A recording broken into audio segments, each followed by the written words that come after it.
Well, hello, good evening. It's Wednesday, isn't it, Sav? It is Wednesday. Yes, and welcome to Tin Your Tip. Tonight, no, that's not right. We've swapped with Gary again. Gary's going to be going out tomorrow night. Yet again, he's drawn the short straw because England are playing, are they not, John? No, well, tomorrow are they? They definitely are, yes. Yes. Yeah. So there you go. So tonight, this is to allow Gary to go and discover how much wood a woodchuck can chuck, because a woodchuck can chuck wood, apparently with the wood turners. I thought it was the wild tappers and shunters when he first said it. But he's explaining drip tips and wood mods and stuff like that, vaping, to the Wood Turners Association of Great Britain. So we're here tonight. And tonight I've got a stellar cast tonight. It's absolutely marvellous. I'm going to put gentlemen first, makes a change, but we're outnumbered, so I think we're entitled.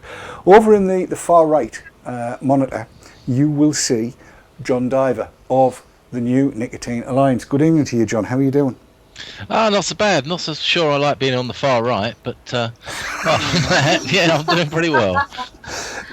I wondered if you'd pick that one up. In between John and Louise, who's right over my right shoulder, it's like an angel on my shoulder, we have the one and only Lorien Jollye. How are you doing, Lorien? You all right? I'm good, yes, thank you. Good. Also of the NNA and ECA. Yes, I am. She has more letters to her name than the post office has in a delivery van, haven't you? Something like that, anyway. And completing the lineup along the top, we have Louise Ross, who's joining us tonight. And thank you so much for joining us, Louise. How's life with you? Yeah, very good, thanks, David, and everybody else. Been very busy since I got back from the conference, but good busy, yeah. Oh, good. I want to hear all about that. I really do want to hear all about that. And as per usual, tonight she is the effervescent loveliness and the bountiful beautyliciousness that is the one and only Sav. Welcome back to Wednesday night in VT Talk, and thanks for Monday, Sav. Welcome and welcome. Welcome and welcome. It's weird being on a Wednesday. Well, we always used to be. I know, but then I got used to I work VT Talk and then that's it. I'm off for the weekend and now I'm going to work tomorrow. It's confused. Well, we can both do it. True. And we will. Or I can forget and think tomorrow's Friday and sleep in. No, tomorrow's Thursday, definitely. Confused. Well, I'm going to Specsavers. I'm not going to ask. Getting new glasses. I should hope so. Do Yeah. you really need them? I do. Not the glasses, but specs. Well, absolutely right, because I was busily trying to read a whole load of bumf. You know those... When we went down last week, Thursday and Friday, for the UK National Smoking Cessation Conference, it's easier to say that than use the initials, by the way. I'll have everybody know. Otherwise, you end up doing the alphabet backwards. You got a bag of bumf, all the stuff in there, all these leaflets from pamphlets from all over the place. And I was sitting down trying to read them and realised I really, really do need new glasses. It must be an age thing. It has to be. So this is the last time you'll see these ones, and the Harry Potter ones are getting flung as well. What? I like the Harry Potter ones. Well, so do I, but... It's like a glimpse into Harry's future. I'm not entirely certain how to take that, he said, looking very quickly at that camera to see if he's got a scar on his forehead. No, not the case. So yes, tonight we're going to be talking about all sorts of things. I want to be talking to John and Louise and Lorien about what happened last Thursday and Friday down at the UK National Smoking Cessation Conference, the UK NSCC, PQR, STUVW. And there was all kinds of stuff that's come out of that, and I came away quite heartened. And that'll bring in a letter from a certain Stanton Glance, because I want opinions on that. And then the New Scientist has also been printing things, and the way that read was really rather nice, so I've got that teed up to go. And I also want to be talking about something else that both Sav and I have been noticing, an experience I had yesterday over in Person Chester, which has prompted this. So this is all good. This is VT Talk, and I really should play the titles, so I will.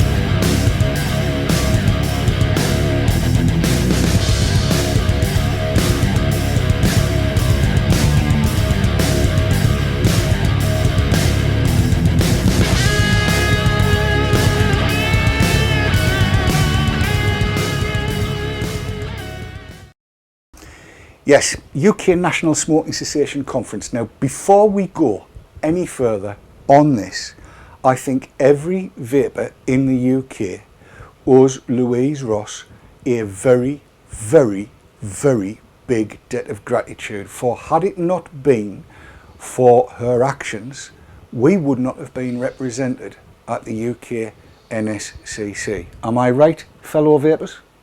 Very much so. So can I say, on behalf of us all, thank you for doing what you did and getting us not only to be allowed in, but actually to get to speak.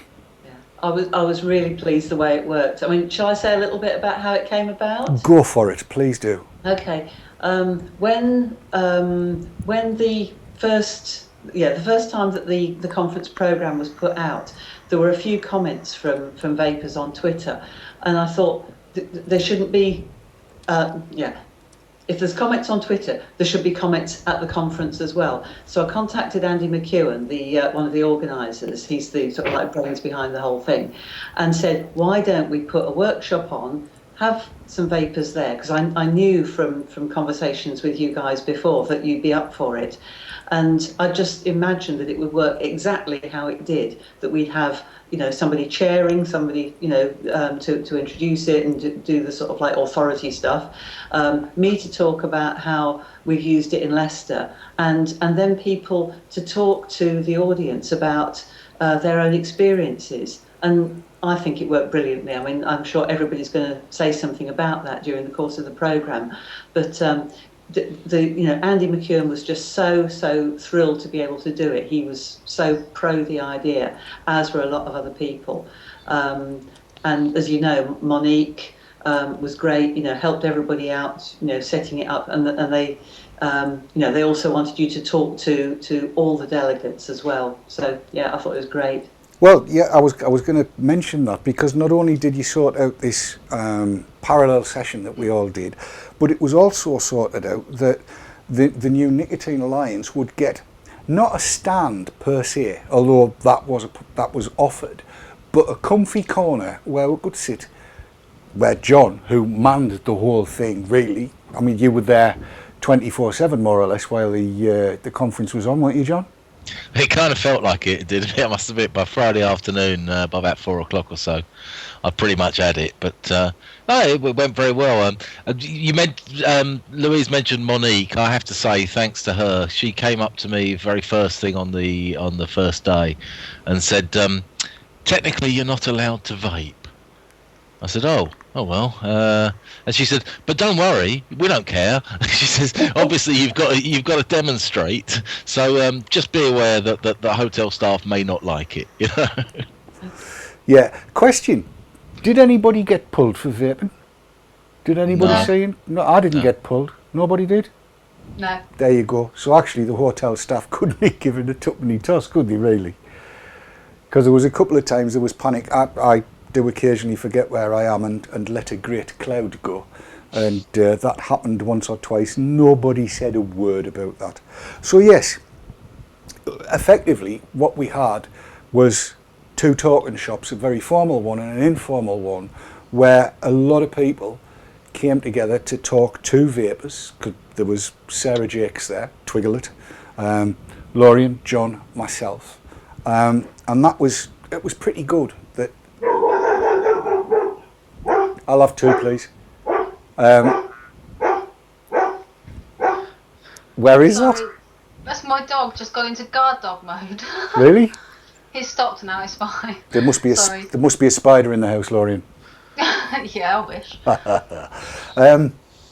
Yeah, where was I? A lot of people were talking. Now I want to try and cover that bit, the informal chats. So John, you're going to be up for a good bit of this, and Lorien.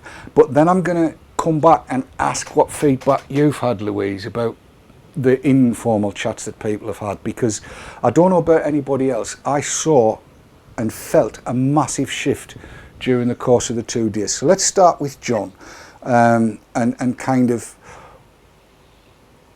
did you have to corral people, or did they realise what you were doing and come up to talk, or what? No, not at all. Now, I did threaten to bring a loud hailer and a sandwich board and march up and down the halls, but I didn't need it at all, to be honest. People were coming to us right from kind of 9:30-ish on the Thursday morning. There's an awful lot of interest out there. I got quite a few of the other exhibitors came along to sort of say hello and so on, but also plenty of people from sort of frontline stop smoking services. Very interested in doing the sort of thing that Louise is doing. Right. And what sort of questions were they asking? Well, I mean, usually it was a very similar kind of pattern for the people I spoke to. Was I really want to support e-cigs, but members of my team have reservations. How do we allay their fears? Okay. Did you get similar, Lorien? I had lots of different conversations, to be honest with you. There were people who were in positions of authority who wanted to enact change, but were getting resistance from people in human resources departments and sort of odd and ends along the way. But largely, it was really, really positive. And actually speaking, a lot of these people who came and spoke to us have very much similar opinions to what we do on the attacking smokers angle. I spoke to one guy in particular from up north, and he was very much of the opinion that this whole telling smokers to quit and when they come in, telling them they've got to stop smoking immediately and all the pressure is completely wrong. There was a lot of empathy. With vapors? Vapors and smokers, full stop. Good stuff. I had a few very interesting conversations, but I want to leave that until we start covering glance, because that, I think, is where the feedback is. So, Louise, what kind of feedback have you had from, I assume you've been speaking to other delegates, because you said it was very, very busy. So what kind of feedback have you had from the conference? Because, as I say, I felt from when I walked in, I got there around about lunchtime, British Rail being the way it is. There was, I won't say opposition, but there was certainly curiosity as to why do you do that? What is it you're doing? And good God, I've never seen one as big as that before, which we're hearing more and more. So what kind of feedback did you get, Louise? Well, I wasn't sure what I was going to expect, but I think one of the things that set the tone right from the start was Hayden McRobbie doing the keynote speech on e-cigs and being so clear that he felt, and don't forget he's a really respected speaker in that circuit. He said he felt that this was the right thing to do. This would save lives, and there was no arguing with that. And I think he took the audience along with him very much. So that was a really positive start. But then during the day and the next day, I had a lot of people come up to me and say, what are you doing, Lester? How did you do it? How did you get away with it in a way? And it's interesting what you just said about asking HR and that sort of thing. I think the more people you ask, the harder it is to actually get some agreement. That in a way it's better to get in there, start doing stuff, gather some evidence, call it action research if you like, and then say, look, we've talked to 50 people or whatever, saying, this is the way to go, actual service users. And your detractors then don't have a leg to stand on in a way. So people were saying this sort of thing, that they really want to do it. And I think my interaction with them was about making them feel a bit more courageous about going out and doing it and not just waiting to be told that they could, because nobody will ever go and tell you that you can. You've got to make that progress yourself. So really what you said in the parallel session on the afternoon, it might be better to apologise than seek permission. I think so. I quite like that one. I'm going to bear that one in mind. And if the divorce papers are served, I'm going to blame you. Okay. Yes. What's Chad got to say at the minute, Sav? Trelento has asked, did any known ants come and talk? Anyone that we know is really handy. Right. John, I'll ask you first. Any known ants? I had one lady who was very concerned about nicotine addiction. I'm not so sure she believed me when I sort of told her my kind of personal story on this that I vape far less than I used to smoke. But I think that pretty much she was the only one. For the 2 days as a whole, probably the only ants who have been actively campaigning against us were the lobbyists, and we had a few of those. Yes, quite, and I want to cover that as well, I think. And I will say at this point, I saw something on Twitter. I mean, I've got to put my hands up and say for 2 days I have had no interwebs of any description at all, but I did see a little something on Twitter when I had a quick check before the show. It might not be a bad idea to call ants e-cig deniers. We'll call them that, I think, e-cig deniers, because they are it resonates a bit better than ants when you're talking to other folks. Right, sorry, back to chat. What else have we got? Well, speaking of Twitter, Mark Shaw has said Ash Scotland weren't impressed with the e-cig stuff, and they tweeted as much. They tweeted something along the lines of, much talk about electronic cigarettes and smokeless tobacco, but not much talk about actual smoking.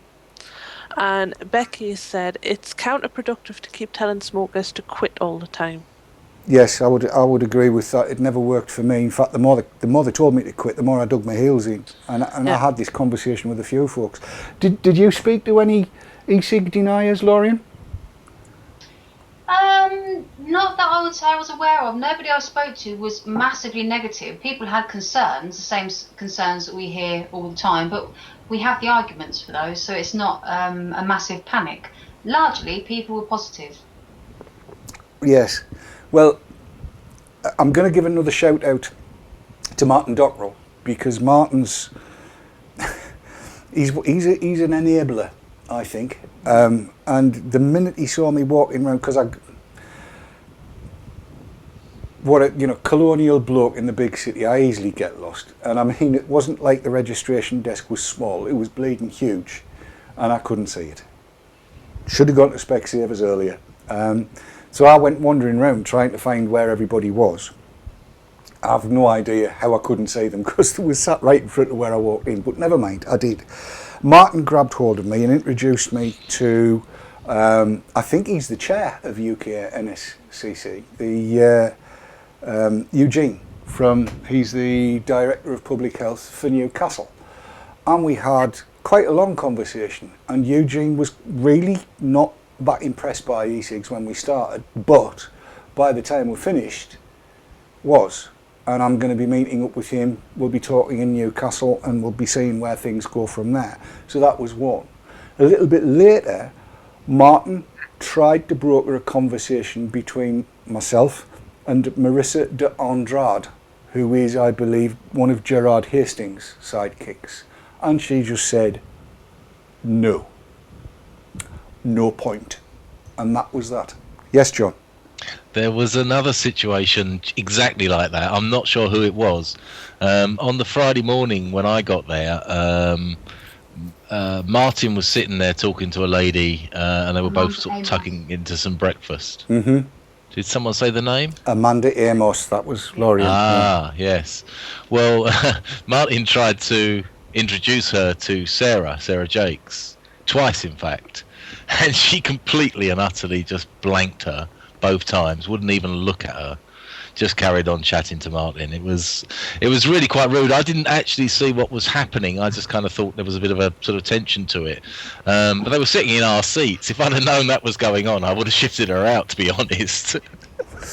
And very wisely, yes. I went and saw who it was that was sitting there, and I went and sat down and got completely blanked. But that's possibly because she recognised me from the Public Health England thing. Whatever. I mean, it was.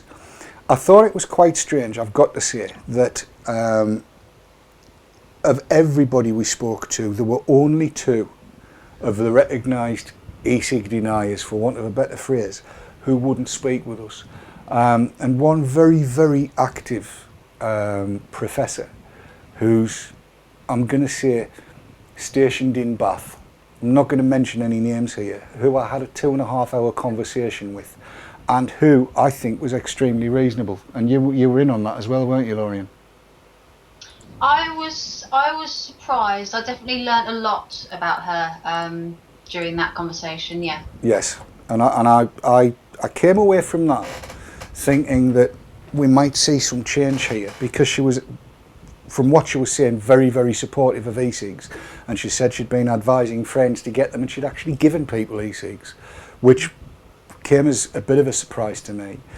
But it was, I think, very, very noticeable that it was only the well-known e-cig deniers that signed Glance's letter, which is kind of where I want to go next. Now, are you aware of this, Louise, the letter that Stanton Glance had sent to the World Health Organization as a kind of a riposte to the 53 proper scientists? Yeah, he got 103 together, didn't he, or something like that? 123, I think it was. Have you read it? Has anybody been discussing it with you?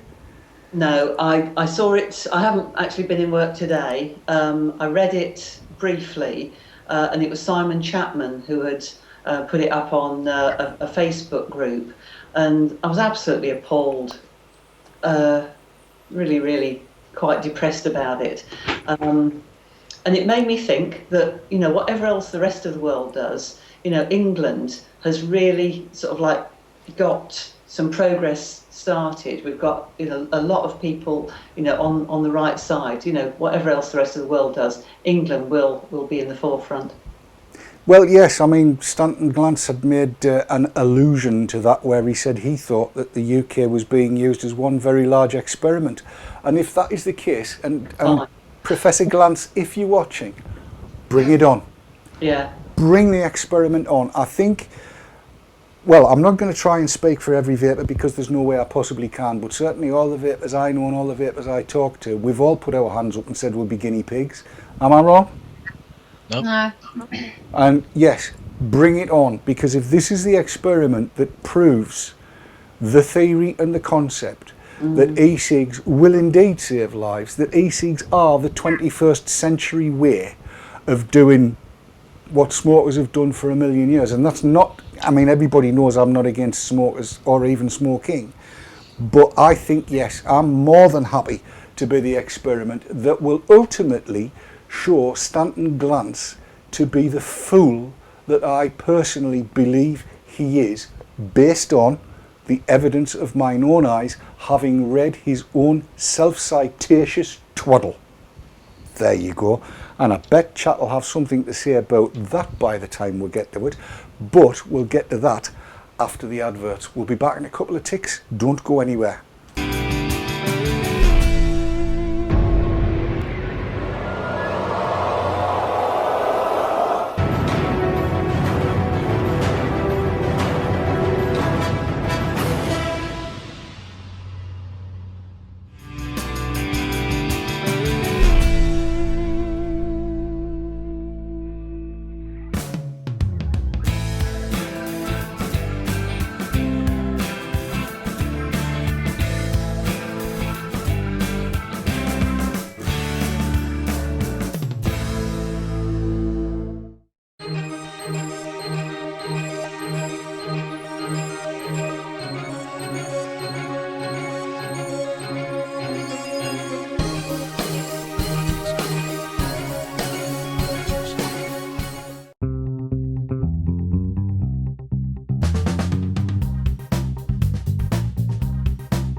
iVapour and iVapour Elixir, based in Yorkshire, for your e-cig needs. That's iVapour.co.uk and iVapour-elixir.co.uk. iVapour and iVapour-elixir.co.uk are proud sponsors of VapourTrails.tv.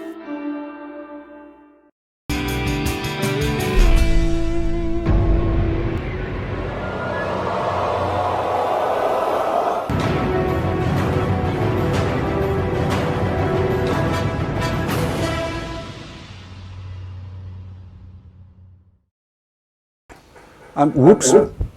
pressed the wrong button, so there was a little bit of an echo there. Yes, we're back in the room. We are back in the room. And during the course of the adverts, John did point out that I'd been lost for words. Go on, John. It wasn't just the certain person that you're not naming from the West Country. When she came up to ask you for a chat later on, the look on your face, I thought you'd seen a ghost. Honestly, you came back looking like a ghost had just walked straight past you, and it was someone you knew. I've never seen you lost for words, but that was quite a picture. I was. I've got to admit, I was completely taken aback, because we've had words in the past, and we had an adult conversation, and I was really I was impressed that she'd sought me out to have a conversation. That was the first thing. I was really impressed that she was going to be completely adult about it, especially when you take into account Amos and DeAndre, neither of whom would have a bar of any of us. And I thought, this is, one of the things I think we need to do is to engage in constructive conversations with the e-cig deniers as well as anybody else. For a very long time now, we've kind of talked to each other, and we do that on Twitter and so on and so forth, but we've needed to be able to talk to everybody involved in all of this, because there can be nothing about us without us, and part of that is getting involved in the conversation. What I didn't expect was that this particular professor would come and seek me out to have that conversation, and that, I think, is a fabulous sign. Yes, I was gobsmacked, John, you were right. And I just did not expect it. Not at all. And I think, if I can come in there, yeah. I think your credibility as a group is a really important thing to nurture. It could be lost quite easily with some of the people from the kind of vaping community making all out attacks with no justifiable backing. You know what I'm saying? And you hold that authority. And in fact, I remember, a few months ago, Lorien, you were able to kind of like hold somebody in check that was having a go at me. And that is so important. Not because people in tobacco control, need sort of protecting from vapors, but vapors need protecting from themselves in a way. Does that make sense? That you want to establish your credibility as a force for good. Yes, I think I get where you're coming from. Yes, and it's. Sometimes you've got to count to 20, haven't you? Really, before you type back. It's just reminded me though when you mentioned. Did you do some radio last night, Lorien? Oh, that was so sweet. Yes, I did. Do tell. It was.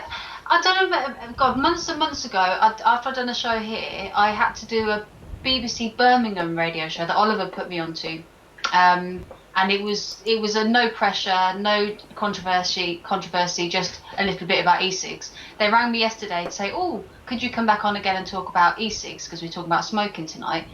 So I was preparing myself. They were talking about a new study that had come out, and now I'm so used to aggression from people and lots of like sticky questions.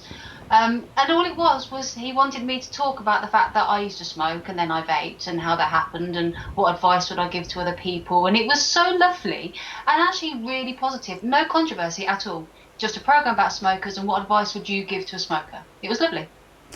It is interesting, isn't it, that it would appear that the mainstream has been broken, because Sav and I were talking earlier on. I mean, I as I say, I've been in Manchester for a couple of days, so it was quite late when I arrived back home, and thankfully everybody had already agreed to be on the show, and thank you, Sarah, for organising that for me.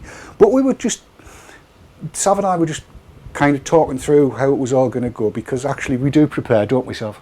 Yeah, occasionally, yeah. And I was just saying, in my haste to leave yesterday morning, I'd not packed enough juice. You know the feeling, don't you? When you've gone off somewhere and realised, oh, bugger, I haven't got enough juice. But my brother-in-law and I were dispatched to get sandwiches yesterday lunchtime, and we went, of all places, to the Co-op for the simple reason it was the only place we could find, because we don't live in Chester either. And into the Co-op we went, got the sarnies as you do, found all of that. And as I got to the checkout, I noticed a blue stand, BLU, blue, the make of fags, and they had juice, right? Juice, bottles of, I'll even go to closey uppy cam and show you, because let's see if I can see it. Put it there, David. There you go. There's closey uppy cam, look at that. A bottle of blue juice, classic tobacco. It's 18 milligram, but was all I could get. But the fact of the matter was, that was in the Co-op. Juice. You can buy juice in the Co-op. And Sav was, well, you say what you told me then, Sav. Yesterday when I was out and about, first of all I bumped into a very new vaper, 4 months, and full of questions and stuff. Turned around and there was what I will describe as a cloud chaser happily wandering down the street with his mod, with a huge cloud following him down the street. Everywhere. They're everywhere. It just seems to be everywhere you look. I think the mainstream back has been broken. Yeah, all the bus stops around here, I've got the blue adverts on them, all of them. Now, I'm going to ask Louise a question here, because a number of times during the course of Thursday and Friday of last week, I was asked what my affiliations were, did I get any, where was me funding from, and all of that kind of thing. And it's much easier to say mostly me back pocket than anything else, although I explained what we do and that we accept advertising, and that really, seriously, Land Rover, Jaguar, BMW, or if you're all watching, we'll take your adverts. We absolutely will. But in actual fact, we're not industry. We're broadcast industry. We're not e-cig industry. And that was asked of me quite a lot. Did you get the same? You too, John and Lorien? I did. I got specific questions about NNA, who was funding us. I said, well, you can if you want to. But no, there was an assumption that we were industry, which was obviously corrected every time anyone bothered to raise it with us. Yes. Did you get it, Lorien? No, I didn't. Maybe I wasn't dressed well enough for people to think that I was getting funding from somewhere, but no, nobody asked. She's just trying to shake this posh bird moniker off. That's all that is. How important is that, though, Louise, to people that are part of the Triple S scene and the folks that were down at the conference? Does that really make that much of a difference to them? I would have said not, but I suppose we've been schooled by our relationship with the pharmaceutical industry. That, I mean, certainly from my point of view, that you're aware that people have got a vested interest in selling stuff, but equally that they also have a shared agenda with us in wanting to do health improvement. Now, you could argue with that. I believe that certainly the people on the ground that we have a relationship with, working relationship with, want to improve health. And I think probably other services that you would have met, would also think that even if you had a commercial interest, and you clearly denied that, that they would expect that you had an interest in health improvement. That would be my guess. Yeah. What about this whole notion of, as Sav was saying, that we're seeing blue adverts here, there and everywhere, and that you can now buy blue juice as well as e-cigs in the Co-op, and I assume just about everywhere else. What's the take from the Stop Smoking Services community about the fact that blue is owned by Lorillard, which is one of the bigger tobacco companies in the States? Is that a problem for them or not? Yeah, I think it is. I think that people like Prof Britain would argue that whoever makes them, it's still, a good thing for public health. There are a lot of other people who aren't convinced of that, and wouldn't touch a tobacco industry product if they could avoid it. And in a way, I feel the same, and that's why I always support the cultivation of small firms that aren't linked to the tobacco industry, and that's why I don't want to see them crushed by medicalisation and regulation. That was one of the other topics that I wanted to come to, but I did promise that we would take stuff from chat, and I can see that Sav's got a list as long as her arm, by the looks of things. I've got a fair bit. I've got to go back to people refusing to talk to you. Becky says it's puritanical anti-nicotine indoctrination, which is easy for her to say. And apparently you too. I've been practicing for the last 10 minutes. Mark Shaw has said, I think it's disgusting that they won't discuss it. It's their job. And Disco Des has said they blank because they don't have a credible argument and are afraid of us. And then there was Stanton Glantz. Oh dear. Vaping Bad says, newsflash for Glantz, quality matters more than quantity. I'm saving the next comment till the very end. Right. Vaping Bad says, was the original draft of Glantz's letter in green crayon on the back of one of those colouring in things you get with a Happy Meal?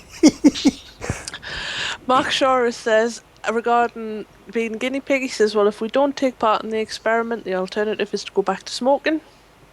Mm-hmm. Becky said, regarding Glantz's letter, in her opinion, it's an internal WHO memo signed off by all staff, not worth the paper it was printed on.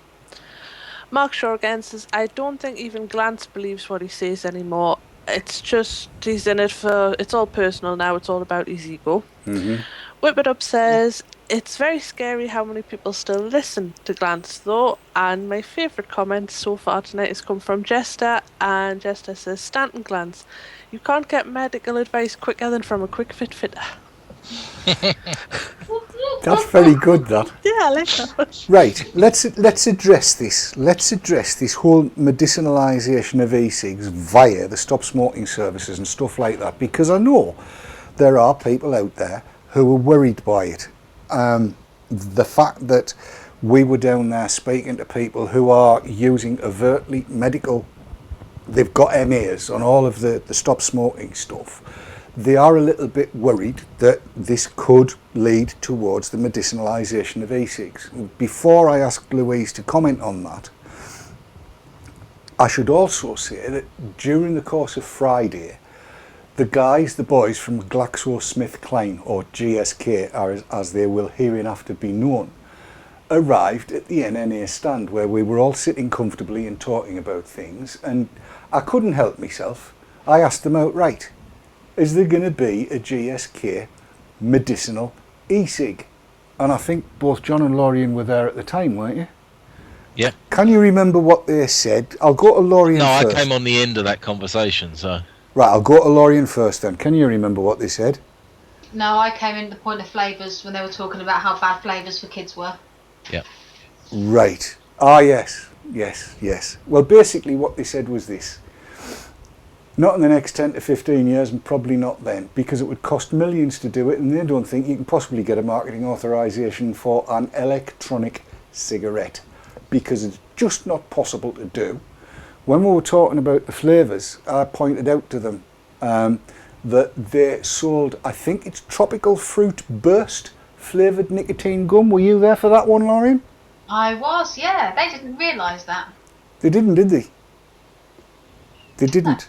They hadn't a clue. Oh, they said, we'll have to have a look at that, they said. So, that was that argument thrown straight at GSK. But this whole medicinalisation, Louise, do you think that's part and parcel of the intention, or is it just that the stop smoking services have realised that these things work? They've worked for 700,000 people who are fully switched, and they just want to be part of that. Sorry, David. What's your question? Well, the whole notion of the medicinalisation of e-cigs, is that actually on the agenda? Is that what people who are at the cold face, if you like, are looking for, or do they just want to use them as they are? Because you said you were firmly against the medicinalisation of them. Yeah, I think that there are a lot of people who think naively, perhaps, maybe it's not my place to say, but I think it's naive, that medicalisation and regulation is a good thing because that's what we're used to, a standard product, it's all been tested and, is as safe as it can get.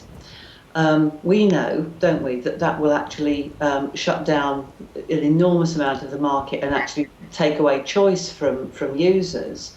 So I think once you actually explain that to people, they get it quite quickly, but it needs explaining more and louder and more often so that people actually understand that. I mean, my turning point, as you know, was at the summit when I realised about lunchtime. It should always be a consumer product, not a medical product. And everybody I have a conversation with about that does actually get that. They might not agree, but they see it in a different light, and that's part of my my task at the moment. I see it. That's really good news and heartening, I have to say. I kind of want to pick up on a little bit of that when we come back after the adverts, but just quickly, has chat got much to say on that before we go there? A couple of comments. DJ Reptile said, no self-respecting adult uses bubblegum flavour except the thousands that do. And Jester has said, Champix was tested too. That worked well, didn't it? Yes. The Champix guys were there. But so was somebody else. And I'm gonna put a web page up and we'll have a little bit of a giggle about that. We may or may not get to Professor West stuff, because I think this will people will giggle and they'll be appalled at the same time. But that'll be after the adverts. We're back in a couple of minutes. Charge your glasses, but don't go anywhere.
And we're back in the room here on VT Talk. Yes, I've been holding this back because we had such a giggle.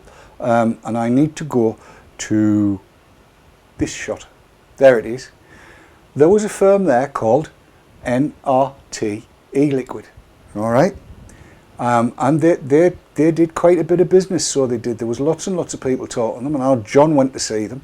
I went to see them. I presume Lorien would have done as well. And this is their website. Now, NRT E-Liquid. John, we can talk over this picture. You say that they'd applied for a trademark and then didn't? Yeah, I found out since that they had an application in for a trademark. It was lodged in April, but it was shown as withdrawn, okay, rather than allowed or refused. Go on. Sorry, carry on. No, after you. No, I started talking to them because they had an image on their stand of a kind of a CE4 type Clearo that looked like it had some sort of ceramic wick to it. Yes. So I thought, oh, this is interesting. Have they got some new tech here? So I went to see them, but no, everything they had on that stand, apart from the juices, of course, which were standard anyway, in 3 flavours, they had basic little Clearos. I think they were Kanga type They look to be, yes. plug-in coils to it, and they worked all right. I tried one; it was okay, you know. The bit that gets to me is they've called it NRT. You would think that would start some alarm bells ringing somewhere. And then they say, and I've highlighted it on their webpage, although we can't make specific medical claims, that I'll even try and make that bigger if I can. I don't know. I'll have a blast. Let's see. There you go. Although we can't make specific medical claims, it said, a quick search on the internet should help convince you that choosing NRT is a healthier choice. Louise is shaking her head there. Look, there you are. NRT, nicotine replacement therapy, rich and satisfying taste, tar and carbon monoxide free. It's time for the healthier option. I shall come back to the studio and say a company with all of the resources and money that BAT has poured into Nico Ventures and CRC has just had an advert pulled for saying exactly those same things. And apparently NRT e-liquid think that they're not making specific health claims. What did you make of that, Louise? I've got to ask you, because there'll have been a whole host of people there who probably aren't as exposed to e-cigs as you are. What did you make of it? Well, first of all, I couldn't get near the stand because there were so many people there. They were having conversations all the time, which I thought was interesting in itself. But I can only assume that they haven't been picked up for their claims because, firstly, nobody's made a complaint about it, but also because they're so small or so new that they really haven't sort of like got onto other people's radar. I don't think anybody at UK NSCC will have made a complaint about them because they wouldn't bother. I think they will take their place in the market along with others. But I think calling it NRT will just serve to confuse people. We already get in the service, people phoning saying, can we have e-cigs from you? And we say, unfortunately, we can't give them at the moment. But I think calling it NRT will just lead to more confusion. Well, on Tuesday of last week, when we were at Portcullis House, I had a conversation with one or two high-ups who had said that had Jeremy Mean in the MHRA, when he was there, had they actually wanted to close e-cigs down when the consultation was first launched, they could have done it just like that. And it was testament to the MHRA, I was told, that they had not taken the opportunity to go and close down people that they were selling e-cigs, even though there were implicit health claims being made. And as we've seen by the ASA adjudication on Vipe, not the telly ads, but the poster ads, that they said they were making a health claim by saying that there was no tobacco and no tar. No smoke, so that apparently was a health claim. So that's it. It does actually make some sense that the MHRA could have taken just about every website you can think of down because of that. And the fact that I think that site, I've not checked on when it was set up, but I'm told it's been running for 3 months and hasn't been closed down. There might be something in that. It's a thought, at any rate, which is quite an interesting one in many ways. I think they're being foolhardy myself, and I know Lorien has a word, but we're not going to use it. It's not Cluedo. It's not Cluedo. Can I just say something about those guys, though, which actually did worry me? Go on. John and I spoke to them, and obviously Dave spoke to them. They didn't really understand a lot of what was going on and the implications of impending legislation or anything like that. They were running a business, which is fair enough, people do that. What worries me is how many people went and spoke to them and the misinformation they could potentially have given a lot of people at that conference with the, don't worry, it will be fine. Because when we addressed the NRT thing, they just went, yeah, but it is. That was their response. Yeah, but it is NRT. Yes. They couldn't see a problem with that at all. And that worries me, actually, how many people they spoke to and could have just gone, oh, no, it's fine, don't worry, the market will be, it's not a problem, we're all right. And that worries me, actually, what they might have said to influential people. I take on board exactly what you've said, but the upside of it all is, of course, that I did notice a lot of people that had been and spoken to them had come and also spoken to the NNA crowd. There was a lot of conversations had, so whatever the misinformation was would have been mitigated, and I'm sure Louise would be doing the same with any of her colleagues that had spoken to her about it as well. I do feel the need to go to chat because I have the feeling there'll be some corkers and pearlers in there. Yes, Vaping Bad says, NRT, why would you name your product after something that doesn't work? Which then got them started. Jeff Bennion says, NRT, not really tobacco. To which Midge Dog says, no real taste, not really tempting. I like that. Max Drum says, what a bunch of jokers. And then Mark Shore said, as far as I'm aware, calling it NRT may breach trading standards. It's claiming to be a therapy. I think that's the problem. They could have called it anything. They could have called it OMG, e-liquid, anything but NRT. I think it's really unwise, but never mind. They have another brand anyway. They do, and a wider range in it. Mm. Yes. So I take it you weren't impressed with that then, Louise? I think I've said all I need to say on it. You're not planning to have them on your programme then? Yeah, no. I have tried the juice and it's all right, but nothing better than all right. To be truthful, it's meh is the phrase I would use. Which actually, talking about meh, I'm gonna. What are you? Who was drinking that? Must have been Sav, wasn't me. No. You got a gurgly? No. Oh, okay. I want to go to this and talking about meh, because of the way this all gets worded. Have a look at this. It says e-cig users are young heavy smokers trying to quit. This is written by Catherine Delange, which is a French name for an English person, I believe. And this is in the New Scientist, in their health section. But listen to this first bit. It says the largest study of electronic cigarette use in Europe may help alleviate fears that the devices are a gateway to smoking and real cigarettes. One of the big concerns about the use of e-cigarettes or vaping is that they tempt people who don't already smoke, getting them hooked on nicotine. Although they're generally considered safer than smoking, the jury is still out on the long-term health effects of vaping. Some people also worry that e-cigarettes could renormalise smoking and be a gateway to smoking real cigarettes, especially in young people.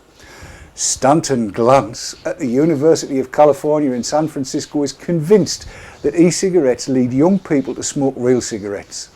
Research he published earlier this year found that the use of e-cigarettes in US middle and high school students aged 12 to 18 years old was associated with a higher likelihood of also smoking real cigarettes. But his study doesn't show whether those people already smoked before they tried e-cigarettes, which makes it impossible to say whether vaping really is a gateway to smoking. That sounds very much like up you, Stanton. To me, I could be biased. The latest study tries to address this. Konstantin Vardavas at the Harvard School of Public Health and his colleagues analysed survey data collected from over 26,500 people across 27 countries in Europe in 2012. Extrapolating from this, they estimate that 29 million Europeans have used an e-cigarette and that users are likely to be heavy smokers and to have tried to kick the habit over the past years.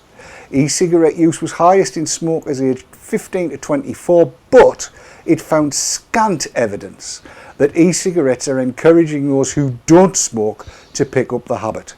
20% of smokers had tried e-cigarettes at least once, 4% of ex-smokers had, and just 1.1% of non-smokers had. Now it goes on in the same vein, but basically it echoes what Robert West has been saying with the Smoking in England survey, which I also happen to have here, where he says E-cigarette use by never smokers continues to be negligible and similar to licensed nicotine products. The rates of use by long-term ex-smokers are also low and slightly lower, if anything, than licensed nicotine products. The most striking new thing is evidence that the growth in prevalence of e-cigarette use appears to have stalled. If you look at the figures more closely, this seems to be because of a slight downturn in use amongst people who are also smoking, in other words, dual use. Use for stopping smoking in the past year and current use by recent ex-smokers has continued to rise, albeit more slowly. And from a public health point of view, this seems to be a positive development. There's probably not a great deal to be gained by reducing cigarette consumption slightly, while using an e-cigarette to stop smoking completely will produce major health gains even if e-cigarette use continues indefinitely. I cannot think of better evidence to discredit what Stanton Glantz has been coming up with, and I'm going to ask Louise, who's at the front coal face, what do you make of what you've just heard? I saw the article earlier today and I thought it was absolutely amazing. I've sent it to myself at work. I'm out of the office all tomorrow, but I'm going to send it to our public health commissioners, the whole team, the tobacco control groups in Leicester and Leicestershire, and I think there's a lot to discuss there, and our colleagues at the hospitals as well. Yes, indeed. Now, Lorien, I know you've been conversing with Robert West on Twitter about this. I have. The whole kind of the stalling in e-cig use, if you like, and what is causing that. Now, he doesn't feel that it's necessarily to do with bad press. I think possibly he's thinking there's the drop-through effect where people are falling out of nicotine use completely, and then you've got new people coming in. I'm not sure. I'm starting to get slightly more concerned about the potential for cig-likes not helping people, I think. The more I talk to people, and a few random conversations I've had outside of all of this with people about cig-likes and people who've used them, I'm getting more and more concerned about the prospects of a market which is solely cig-like compared to the majority of second generation. Yes, I would agree with you. I mean, and the thing about it is, every move that Glantz makes it more likely that we're only going to have cig-likes, because he seems to be punitively inclined towards the smaller e-cig. In fact, he doesn't even acknowledge that they exist, really. As far as he's concerned, it's all big tobacco. But John, what's your take on all of this? Yeah, it was interesting, those numbers. I mean, of that survey, the Euro survey, the thing that kind of struck me was that they came up with this number of this age group of 15 to 24s. And yet the survey said they surveyed, whatever it was, 62,000 or something like that, adults. Yes, 26,500 adults. So I just thought maybe it's just a bit kind of clumsy the way they've grouped the age bands there, but it kind of implies that there's these sort of thousands and thousands, or what is it, 30 million or something they said in total across Europe was the estimate. Yeah. If you extrapolate that up, of 15-year-olds, which is kind of not what anybody else's data is suggesting at all. No. I suggest they're probably quite a bit older, nearer the 24 end of that age scale, because just from our experience is that most of the vapors we meet are kind of well into their 30s and 40s. Well, thank you for that. I'm 59 shortly. You know you're getting old when you don't tell people how old you are, but how old you're going to be at your next birthday. And I'll be 59 soon. Yes. Has Chad got much to say on this? Or 23-year-old? I wish. A lot of chat took offence at being called young. Young? Some approved of being called young, but a lot took great offence at being called young. Who took offence? A fair few of them go, "Oh, I'm not young." I thought, okay, that's one of the things I wouldn't be taking offence at. But, me neither. Yeah. Somebody thinks I'm 21, I'm well chuffed. And the general feeling from chat, Whip It Up serves it best on a plate. For the first article was utter tosh. And then Becky said, I think that regarding the second article you read out, I think that it's certainly a result of smokers looking askance at e-cigs and getting more negative from smokers than anyone else. And Neil Roth has said, too many bad headlines a while ago, not yet been countered by the recent good stuff. I think that's possibly right. Yes, I mean, I tried to look at the dates of when all this came about, and the first dip in e-cig usage definitely happened when the BMA had its big, these things are terrible, shocking, and they should be banned, and they're only any good if the medicines. That's definitely coincidental. And I think the second drop, I do feel that there's been so much negativity in the press, on the telly, and it does seem to coincide a little bit with that. But I am told, and this is anecdotal, and I still think the plural of anecdote is evidence, because if you take an anecdote is actually a case study. Did you know that? An anecdote is a case study in the proper parlance, as it were, and many case studies do make up evidence. But I'm hearing from various different vendors around the place that they saw an upturn in e-cig sales after the Burning Desire things. So there you go. I mean, apparently, you know, there's no such thing as bad publicity. It blips for a while and then grows again, and I think it's starting to grow again. It's been a quiet couple of weeks, hasn't it, everybody, really? There's been an awful lot going on, and there's an awful lot more to go on, because 3 of the current incumbents of the show will be in Warsaw almost this time next week, will we not? Aye. Yes. Are you either of you two speaking? He said, looking at Lorien, thinking he might have seen something about that. Yeah, I am. Yes. See? the posh bird's going to be on camera, John. What do you make of that? Oh, well, I shall look forward to it, of course. I think I'm going to get roped in to do a little piece on the NNA. We've got a meeting on the Friday morning, which is vaping consumers only, essentially. Well, consumers only, so there may be snoozers there as well. It's being sort of hosted and facilitated by Yvonne. And one of the things we're going to do is a run through of each country with what the current situation is and what sort of tactics we're using and how well they're working, so we can try and sort of swap a bit of best practice between us. Yes. So I think I'm getting roped into that. I know Sarah Jakes is as well. Indeed. And I think it's going to be very, very enlightening. So everybody knows, VT Talk next week will be on Friday night. I shall be doing my level best to do it live from Poland. I think we're going to have a link up back into the UK, so Sav's there as well. That this is all bandwidth dependent, and it's really going to throw your days out of kilter, isn't it, Sav? I'm not going to know where I am now. Well, it's a really it's going to be pushing the technology to the very limit, but we're going to do our best to get this together. Sav in the UK, me, and I think it's 21 speakers in Poland that we're going to try and interview, so it's not going to be a short show. It's going to start early. Keep your eyes on the schedules and tweets and Facebook pages and everything else to find out when it's going to happen, what time it's going to happen. And John was saying earlier, how long will the show be? How long is a piece of string? It'll be twice the distance from the middle to one end. That's how long it'll be. 2 or 3 hours. I want to try and interview everybody, and the list of speakers that there is phenomenal, absolutely phenomenal. So there'll be a whole host of people, hopefully, talking to us that have never spoken to us before, including Deborah Arnott, Linda Bald, and a great many other people. I'm going to try and give them 10 minutes each or so if we can, and it'll take as long as it takes. That's pretty much where that's all going to work.